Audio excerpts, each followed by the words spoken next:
అందరికీ నమస్కారం. నా పేరు Archana. Welcome to mysterious stories. ఈరోజు కథ ప్రేయసికి.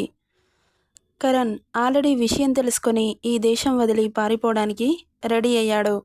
అతని పాస్పోర్ట్ బ్లాక్ అయిందని మెయిల్ వచ్చింది. ఆ మెయిల్ చూసి ఒక్కసారిగా షాక్ గురయ్యాడు. నెక్స్ట్ సెకండ్లో వాడి ముందు కారు వచ్చి ఆగింది. వాడిని లాక్కొని కారులో వేసుకొని తీసుకెళ్తున్నారు. రే ఎవర్రా మీరంతా అంటుంటే, నీ పాలిట యమధర్మరాజులం అంటూ తీసుకెళ్లారు. ఎవరికి ఏమాత్రం డౌట్ రాకుండా లాక్కెళ్ళిపోయారు.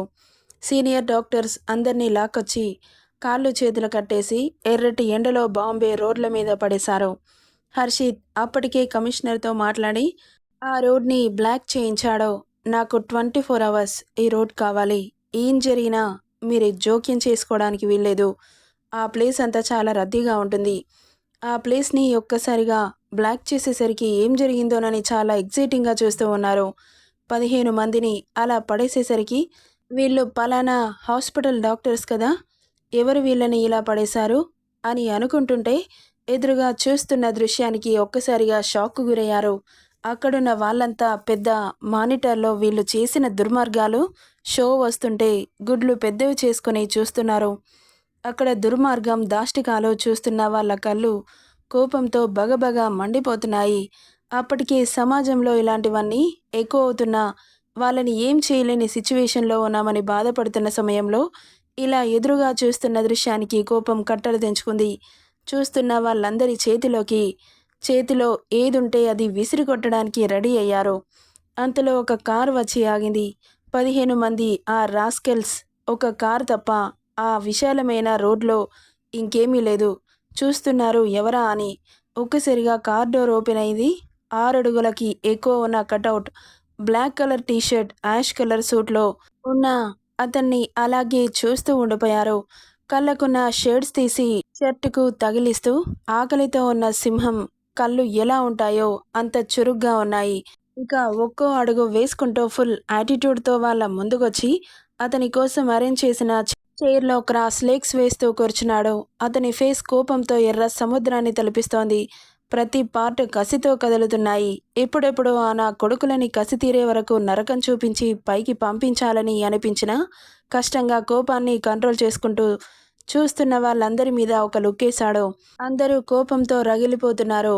వాళ్ళని చూసి ఒక ఈవిల్ స్మైల్ ఇస్తూ హర్షిత్ పక్కన చూసి సైగ చేయగానే సెక్యూరిటీ పరుగున వచ్చి మైక్ ఇచ్చి వెళ్ళిపోయాడు. ఇక ఆ మైక్ని చేతిలోకి తీసుకొని హలో లేడీస్ అండ్ జెంటిల్మెన్ అనగానే హర్షిత్ మాటలకి అతన్ని చూస్తూ ఉన్నారు. ఏం చెబుతాడా అని. మీకు ఎవ్వరూ ఇవ్వని ఆఫర్ నేనిస్తున్నాను, ఓన్లీ ఫర్ లేడీస్ అనగానే చాలా ఇంట్రెస్టింగ్గా చూస్తూ ఉంటే వీళ్ళు చేసిన దుర్మార్గపు పనులు చూశారుగా. ఏం చేద్దాం మీరే చెప్పండి. మీకు వీళ్ళని ఏం చేయాలనిపిస్తోంది? 2 గంటలు మీకు వదిలిపెడుతున్నాను అనగానే ఆ 15 మంది ఒక్కసారిగా గట్టిగా అరిచారు, మమ్మల్ని ఏం చేయకండి అని. హర్షిత్ వాళ్ళ దగ్గరికి వచ్చి కన్నింగ్ స్మైల్ ఇస్తూ కరణ్ దగ్గరికి వెళ్ళాడు. వాడిని చూడగానే కోపం కట్టలు తెంచుకుంది. హర్షిత్కి కష్టంగా కంట్రోల్ చేసుకుంటూ వాడిని షూతో కడుపులో ఒక తన్ను తన్నగానే కింద పడ్డాడు. నన్ను క్షమించరా, నీకు దండం పెడతాను అంటూ కడుపు మీద చెయ్యి పెట్టుకొని నొప్పితో గిలగిలా కొట్టుకుంటూ బ్రతిలాడుతుంటే, shut up you bastard, just shut your mouth, నీకు మాట్లాడే రైట్స్ కూడా లేవు, బ్లడీ రోబ్ అని పీక మీద కాలు పెట్టి నొక్కుతూ అంటుంటే ఊపిరి అందక కొట్టుకుంటున్నాడు. ఇంకో క్షణం ఉంచితే చస్తాడు అని వాడి పీక మీద నుండి కాలు తీసి కోపంతో ఒకే ఒక్క తన్ను తన్నాడు. వాడు వెళ్ళి అంత దూరంలో పడ్డాడు. ఇక చూస్తున్న వాళ్ళందరూ కోపంతో రగిలిపోతూ హర్షిత్ ఇచ్చిన ఆఫర్ని యూజ్ చేసుకోవడానికి రెడీ అవుతున్నారు. వాళ్ళ లైఫ్లో ఇదే ఫస్ట్ టైం. దొరికిందే ఛాన్స్ అని చేతికి ఏది దొరికితే అది పట్టుకొని వాళ్ళ మీద పగని తీర్చుకుందామని ఎదురు చూస్తూ ఉంటే హర్షిత్ అక్కడి నుండి పక్కకు తప్పుకున్నాడు.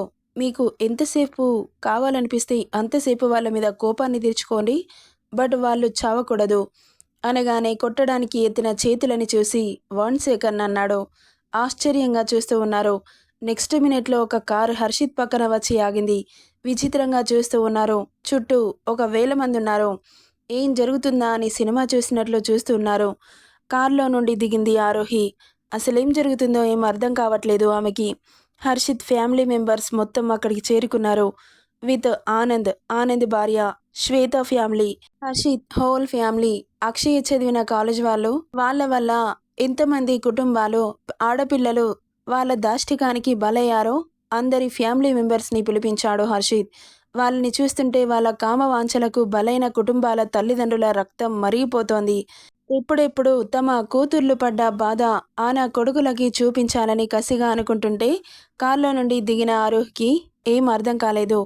ఏమైంది చిన్న, ఏంటిదంతా అంటూ అయోమయంగా చూస్తుంటే, నీకో విషయం చెబుతాను, అస్సలు టెన్షన్ పడకు, టెన్షన్ పడను అంటే నేను చెబుతాను అంటుంటే, సరే చెప్పు. ఆ రోజు నిన్ను షూట్ చేసిన తర్వాత నీ హార్ట్ ఫెయిల్ అయింది. అదే రోజు అక్షయ ఇదిగో ఈ రాస్కెల్స్ చేతిలో శవంగా మారింది. ఎలా చంపారో తెలుసా అంటూ వాళ్ళు చేసిన దుర్మార్గాన్ని ఆరుహి కళ్ళ ముందు ఉంచాడు హర్షిత్. ఒక్కోటి చెబుతుంటే కళ్ళు రక్తవర్ణంలోకి మారాయి ఆరుకి. వాళ్ళని ఇక్కడికిక్కడే నరికి పారేయాలి అన్నంత కోపం వస్తోంది. నీకు హార్ట్ ట్రాన్స్ప్లాంటేషన్ సర్జరీ చేశారు. అక్షయ హార్ట్ నీకు పెట్టారు. ఇప్పుడు చెప్పు ఆరు, వీళ్ళని ఏం చేయాలనిపిస్తుందో చెప్పు. అది చేసి ప్రాణాలతో నాకు అప్పగించు. నీ కసి తీరా వాళ్ళని కొడతావా నరుకుతావో నీ ఇష్టం అంటూ కొన్ని వెపన్స్ ఆమె ముందు ఉంచాడు. వాళ్ళని చంపాలన్నంత కోపం పెరిగిపోతుంటే వాళ్ళ దగ్గరికెళ్ళి మొదటగా హాస్పిటల్ చైర్మన్ వాడి కాలర్ పట్టి ఒక నిస్సహాయత కలిగిన అమ్మాయిని ఒక్కదాన్ని చేసి నీ పగని నీ కోరికని తీర్చుకుని చంపడానికి సిగ్గుగా అనిపించలేదురా? థూ, ఏం బ్రతుకురా మీది. బయట కుక్కలు నయం, కనీసం వాటికి విశ్వాసం ఉంటుంది. మీకు అది కూడా లేదు. మిమ్మల్ని వాటితో పోలిస్తే కుక్కల్ని కూడా అవమానించినట్లే అవుతుంది. అసలు ఎలా చంపాలనిపించిందిరా? మీకేం పాపం చేశాంరా? ఎందుకు మా మీద ఇంత కసి? ఆమె మీద పడి అలా కోరిక తీర్చుకుంటుంటే కనీసం నీ తల్లి చెల్లి గుర్తుకు రాలేదురా? నీ తల్లినో చెల్లినో ఇలా చేస్తే ఊరుకుంటారా? ఎలా కనింది నీ తల్లి? తను ఒక ఆడదే కదా. ఆమె కడుపులో నువ్వు పుట్టినందుకు తనని కూడా తిట్టాల్సి వస్తుంది. ఈ మట్టి కేవలం మనుషులు తిరగడానికి మాత్రమే. మీలాంటి రాక్షసులకు ఈ భూమి మీద బ్రతికే అవకాశం లేదు. మిమ్మల్ని ఎలా చంపినా మా కసి తీరదు, కానీ మిమ్మల్ని ఏదో మా ఉపశాంతికి తన్నాలన్నంత కోపం వస్తోంది అంటూ చెప్పు తీసుకుని వాడి చెంపలు వాయిస్తుంటే చెయ్యి పట్టుకున్నాడు గట్టిగా. ఏయ్, ఏమనుకుంటున్నావే? నన్నే కొడతావా? చూస్తున్న హర్షిత్ పిడికిలు బిగిసింది, కానీ ఆరు ఏం చేస్తుందా అని చూస్తున్నాడు. పట్టుకున్న చేతిని గట్టిగా విసిరికొట్టి కడుపులో ఒక తన్ను తన్నింది. వాడు అవమాన భారంతో కృంగిపోతున్నాడు. సిగ్గు శరం ఉంటే ఇలాంటి పని చెయ్యవు. అవమాన భారంతో చచ్చిపోవాలనిపిస్తుందా? ఆ ఛాన్స్ నా వాడు నీకివ్వడు. నిన్ను అంత ఈజీగా చంపడు. ఒక అమ్మాయిని చూడాలంటే ఒక్కొక్కడికి ఉచ్చపడాలి. అలా ఉంటుంది నీ చావు. గట్టిగా ఖాండించి ఉమ్మింది. ఉమ్మిన వెంటనే వాడికి కోపంతో రగులుతూ వాడి షూ నుండి కత్తి దూశాడు. ఒక్కసారిగా వెనక్కి బెండైంది. ఆ కత్తి తాకకుండా తెలివిగా తప్పించుకుంది. వెనక చూస్తున్న హర్షిత్ ఆరుకి ఏమన్నా అవుతుందేమో అని భయపడ్డా.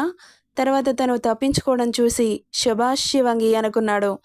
ఏంట్రా, ఇంతమందిలో అంత ధైర్యంగా నన్ను చంపేద్దామనుకున్నావా? నన్ను చంపేస్తే మావాడు ఊరుకుంటాడని అనుకుంటున్నావా?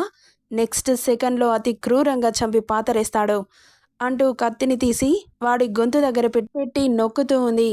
హర్షిత్ ఆరుని చూసి ఆశ్చర్యపోతున్నాడు. ఇంత ధైర్యం ఎలా వచ్చింది అని. ఒక ఆడది అనుకువగా ఉన్నన్ని రోజులే మగాడి బ్రతుకు. ఆమె మీద హద్దు మీరి ప్రవర్తిస్తే ఎటువంటి ఆడదైనా ఆదిపరాశక్తి అవుతుంది అని అనిపించింది ఆ క్షణం. చూస్తున్న ఆడవాళ్ళందరూ గర్వంతో ఆరోహిని చూస్తూ ఉన్నారు. నెక్స్ట్ ఏం చేస్తుందో అని. వాడిని అక్కడికక్కడే కసితీరా పొడిచి పారేయాలి అన్నంత కోపం వస్తోంది, కానీ చంపడం ఒక పెద్ద విషయమా? అసలు కానే కాదు. వాడికి భయం అంటే ఏంటో తెలియాలి. అక్కడ కామవాంఛలతో కొన్ని వేల మంది చూస్తున్న మగవధువులు కూడా ఒక అమ్మాయిని కనీసం కన్నెత్తి చూడాలనే తాకాలన్నా ఉచ్చబోసుకోవాలి.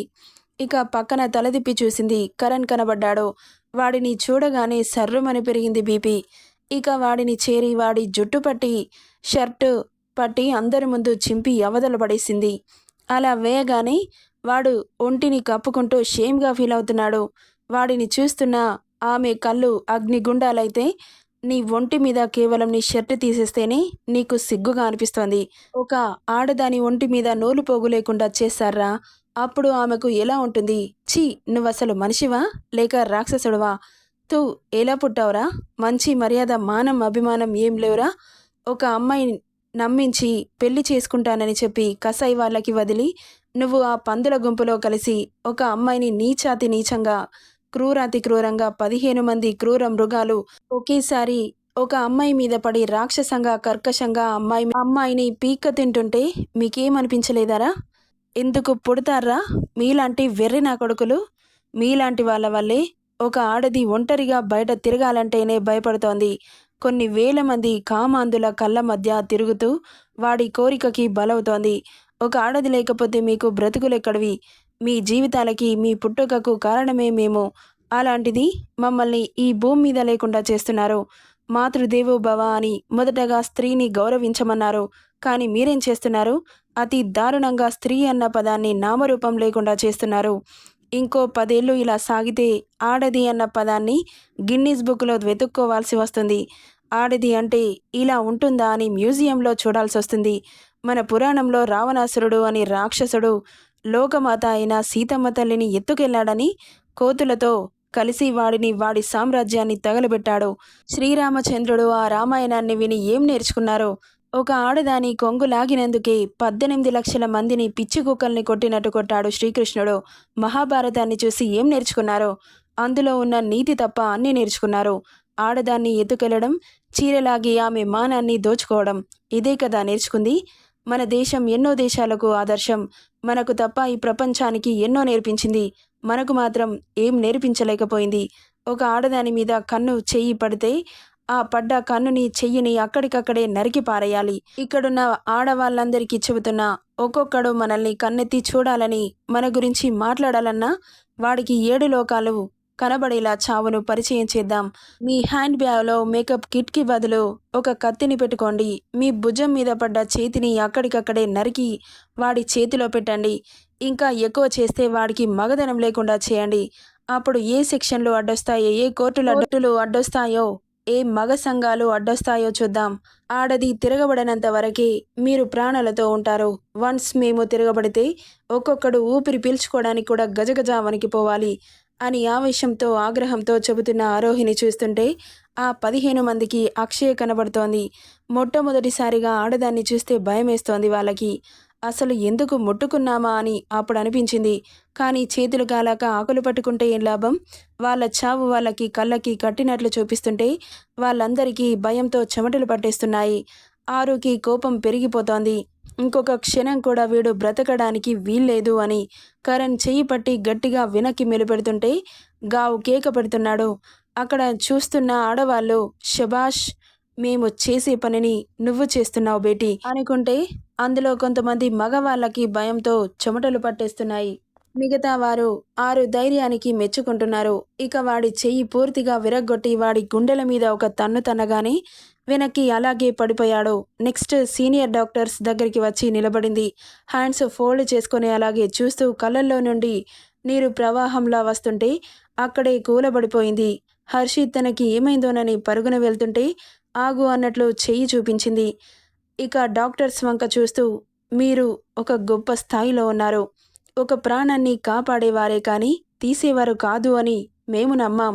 ఇప్పటికీ నమ్ముతున్నాం. కానీ మా నమ్మకాన్ని వమ్ము చేశారు. మీరు మా దృష్టిలో ఒక దేవుడి స్థాయిలో గొప్పగా ఉండేవారు. కానీ మీరు చేసిన నీచమైన పనికి, ఒక రాక్షస స్థాయికి దిగజారిపోయి మృగాలుగా ఉన్న మీరు డాక్టర్ అన్న ముసుగేసుకొని జనాలని మోసం చేస్తూ వాళ్ళ బాడీ పార్ట్స్ని వేరే దేశానికి అమ్ముకుంటూ తిరగబడిన అమ్మాయిని మీ పైశాచికత్వంతో ఆమె మాన ప్రాణాలను తీయడానికి సిగ్గుగా అనిపించలేదారా? లుచ్చన కొడుకులారా అంటుంటే ఒక్కసారిగా షాక్ అయి చూస్తున్నాడు హర్షిత్. ఇదేంటి, చంద్రముఖిలో పరకాయ ప్రవేశం చేసిందా? ఇలా మాట్లాడుతోంది. అయినా కరెక్ట్గా మాట్లాడుతోంది. Very good Shivangi. ఇంకా ఏం చేస్తుందా అని చూస్తున్నాడు. మిమ్మల్ని తిట్టడానికి కూడా పనికిరారు. మీతో మాట్లాడి అనవసరం. మీకు తెలియక నా బావని గెలికారు. మీకుంటుంది నా బావ చేతిలో నరకాన్ని రుచి చూపించి బ్రతుకు మీద విరక్తి వచ్చి ఈ టార్చర్ పడే బదులు చావే నయం అనేలా చేస్తాడు. మీ కౌంట్ డౌన్ స్టార్ట్ అయింది. ఇక లెక్క పెట్టుకోండి అంటుంటే హర్షిత్, అక్షయ అన్నాడు అప్రయత్నంగానే. ఒక్కొక్కడి షర్టులు పట్టుకొని వాళ్ళ ముఖాల మీద ఉమ్మి వాళ్ళ చొక్కాలని చింపి అవతల పడేస్తుంటే అందులో ఒకడికి మదమెక్కి ఆరు గుండెల మీద తన్నుగానే కింద పడింది. హర్షిత్ వాయువేగంతో ఆరు ముందుకొచ్చి వాడిని కడుపులో ఒక్కటిద్దామని పిడిగిలు బిగించగానే ఆగు బావా అనింది. ఆరులో అక్షయ్ కనబడుతోంది హర్షిత్కి. అక్కి అన్నాడు. అవును బావా అక్షయ్ని అని అతని బుగ్గ మీద చేయి పెట్టి నిమురుతూ, యు ఆర్ రైట్ బావా, ఈ అవకాశం కోసమే ఎదురు చూస్తున్నాను. నాకేం జరిగినా నువ్వు మధ్యలోకి రాకు. నాకేం కాదు, ఒక గంట సేపు ఈ విధవల్ని నాకు వదిలేసేయ్ ప్లీజ్ అని రిక్వెస్ట్ చేస్తుంటే సరే అని తన్నిన వాడిని కిల్లింగ్ లుక్స్తో చూస్తూ టేక్ కేర్ అంటూ అక్కడి నుండి దూరం జరిగాడు హర్షిత్. దూరం వెళ్ళగానే తల తిప్పి తన్నిన వాడిని ఆగ్రహపు జ్వాలలతో చూస్తూ ఉంటే ఎక్కడ వాడు మాడి మసైపోతాడో అన్నంత భయం వేసింది వాడికి. ఇక వాళ్ళ ఒంటి మీద ఒక ఇన్నర్ తప్ప ఏమీ లేదు. సిగ్గుతో చచ్చిపోయేలా ఉన్నారు.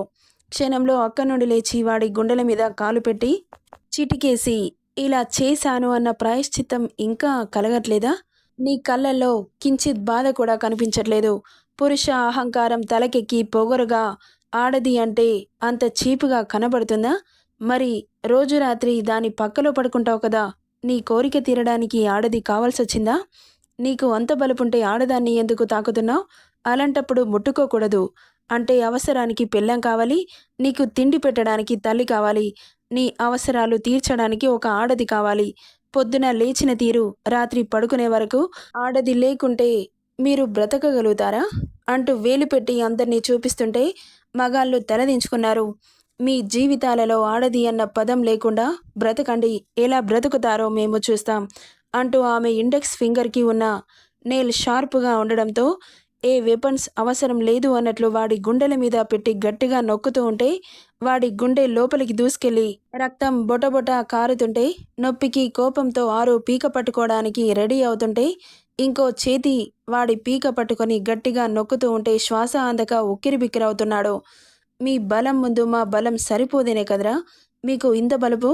మీ కండ బలం కంటే మా గుండె బలం గొప్పది. ఎలా అంటావా? మేము చస్తామని తెలిసిన ఒక తల్లి అనంతమైన పురిటి నొప్పుల బాధపడి మనిషికి ప్రాణం పోస్తుంది. ఒక మనిషి నార్మల్గా 25 డేస్ నొప్పిని మాత్రమే భరిస్తాడు, కానీ ఒక తల్లి ఆ నొప్పిని మించి 52 డేస్ బాధని అనుభవిస్తోంది. అంత నొప్పిని భరిస్తూ మరో జన్మ ఎత్తి మీకు ప్రాణం పోస్తే మీరు అప్పుడే పుట్టిన ఆడపిల్ల నుండి ఒక తల్లిని, చెల్లిని, పిన్నిని, ఆంటీని, లాస్ట్కు మూలకు ములుగుతున్న ముసలావిడని కూడా వదలట్లేదు. అంటే మీరు మనిషి జాతికి చెందినవారు కానే కాదు, ఒక రాక్షస జాతికి చెందినవారు. మీరు ఈ భూమి మీద బ్రతకడానికి వీల్లేదు. ఈ నేల మీద ఎంతో గొప్ప మహనీయులు పుట్టి మన సుఖ సంతోషాల కోసం పక్క దేశం వాడు మన దేశం మీద పడి తింటుంటే వాళ్ళ ప్రాణాలను కూడా లెక్క చేయకుండా వాడిని చంపి మన మహనీయులు అమరవీరులు ఎంతోమంది ప్రాణత్యాగం చేసి చనిపోయిన ఈ గడ్డ మీద మీలాంటి వాళ్ళకి బ్రతకడానికి ఆస్కారమే లేదు. నేను ఇక్కడే చంపాలన్నంత కసి నాలో ఉంది, ధైర్యం ఉంది, కానీ అంత ఈజీగా చంపితే నా ఆత్మ శాంతించదు.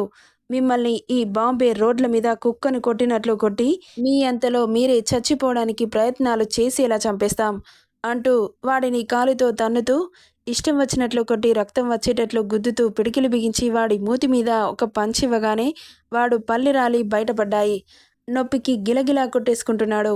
ఇక ఒక్కొక్కడిని వాళ్ళ చేతులు విరిచి, వాళ్ళ జుట్టు పట్టి, వాళ్ళ మెడలు విరిచి ఆమె కోపాన్ని తీర్చుకుంది ఆరు విత్ అక్షయ. నెక్స్ట్ పార్ట్లో ఏం జరుగుతుందో చూద్దాం. ఈ స్టోరీ ఎలా ఉందో కామెంట్ చేయండి guys. Thank you for listening.